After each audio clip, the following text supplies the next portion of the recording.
I have to tell you a little story about my cast iron pan. Now, I cook with a lot of cast iron. I guess you can see some of it up there. I don't have it all hanging. It's so heavy, but I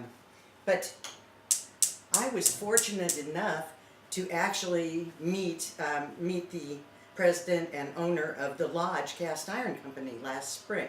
I was in a cook-off, the National Cornbread. I was one of the finalists in the National Cornbread Cook-Off. Unfortunately, I mean, it was a lot of fun and great experience. I mean, I didn't win, obviously, or you all would probably already know about it. But that was one of the Lodge was one of the sponsors, Lodge and Martha White products. And so I took this pan along. Well, I've had this pan for almost 20 years now.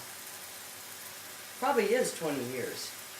And when I thought my first reaction to being in the finals was to go out and buy a brand new pan. And then the girl that was in charge and that had called me to let me know I was a finalist said, "Oh no, don't." I had asked her about it, and she goes, "Oh no, you don't want to break in and have an unseasoned pan, even though they're seasoned. You know, there is a big difference."